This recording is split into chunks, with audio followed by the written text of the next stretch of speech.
Bismillahirrahmanirrahim. Assalamualaikum warahmatullahi wabarakatuh. Apa kabar anak-anak ibu hari ini? Semoga selalu dalam keadaan sehat dan tetap bersemangat.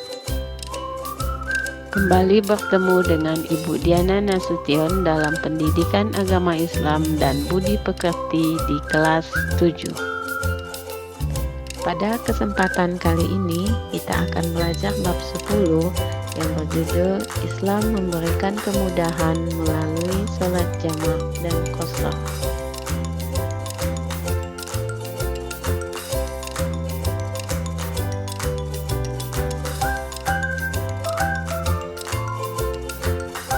Sholat bagi seorang muslim adalah hal terpenting melebihi apapun.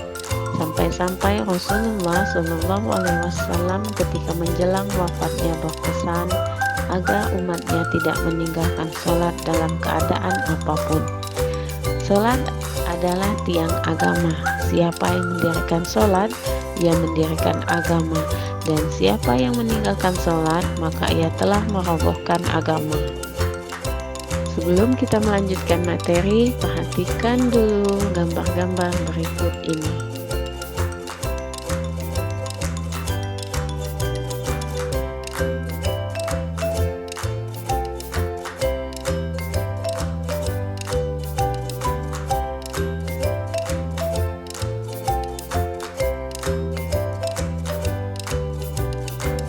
Setelah kita memperhatikan gambar-gambar tadi, dapat kita simpulkan bahwa sholat tetap harus dilaksanakan walaupun dalam keadaan bagaimanapun dan dimanapun kita berada.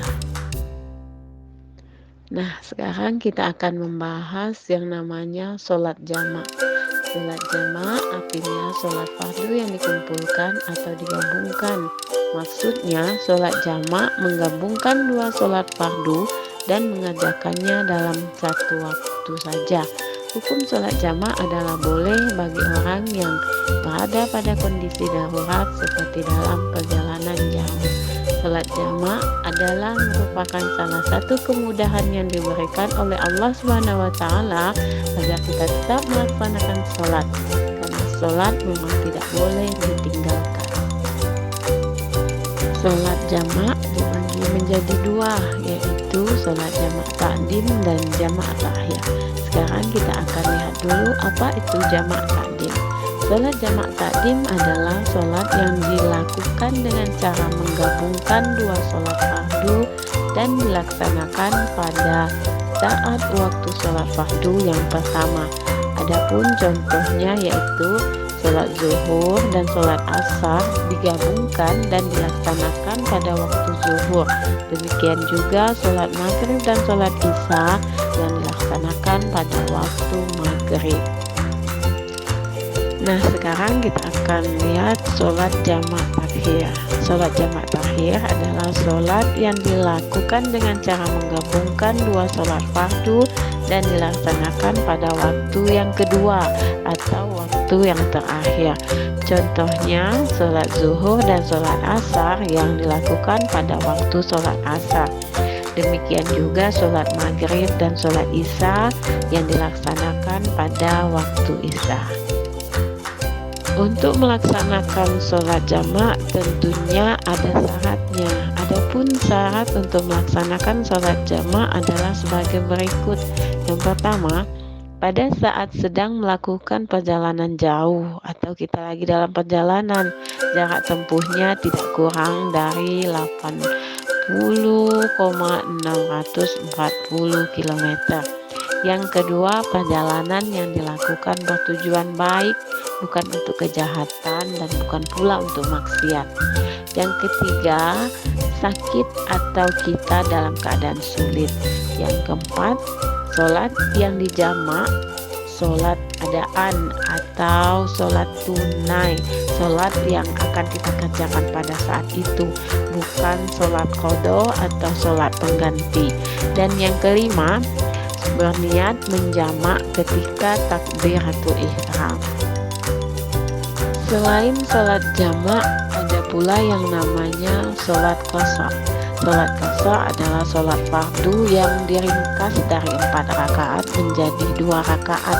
Dengan demikian, sholat fardu yang boleh diqasar adalah sholat zuhur, asar, dan isya. Karena zuhur, asar, dan isya rakaatnya berjumlah 4. Sedangkan maghrib dan subuh tidak bisa diqasar karena jumlah rakaat maghrib dan subuh tidak 4. Adapun hukum sholat qasar adalah sunnah sebagaimana dijelaskan dalam Quran surat An-Nisa ayat 101 yang artinya, dan apabila kamu bepergian di muka bumi maka tidaklah mengapa kamu mengqasar sholatmu jika kamu takut diserang oleh orang-orang kafir. Sesungguhnya orang-orang kafir itu adalah musuh yang nyata bagimu. Sholat qasar sah dilaksanakan apabila memenuhi syarat sebagai berikut. 1. Perjalanan yang dilakukan bertujuan bukan untuk maksiat. 2. Jaraknya jauh, sekurang-kurangnya 40,640 km lebih. Perjalanan sehari semalam. 3. Sholat yang diqasar adalah sholat adaan atau tunai dan bukanlah sholat qada atau pengganti. Yang keempat, berniat sholat qasar ketika takbiratul ihram. Cara melaksanakan sholat qasar adalah sholat dikerjakan yang semula 4 rakaat menjadi 2 rakaat. Laksanaannya seperti melaksanakan sholat 2 rakaat pada umumnya. Sangat mudah, bukan?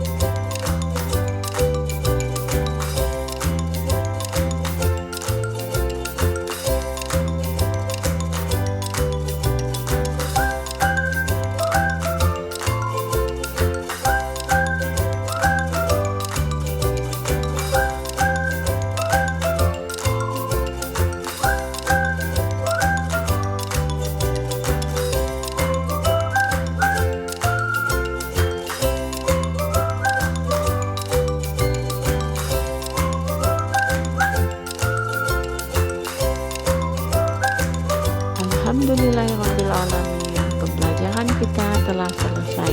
Semoga anak-anak semua dapat memahami apa yang telah Ibu sampaikan.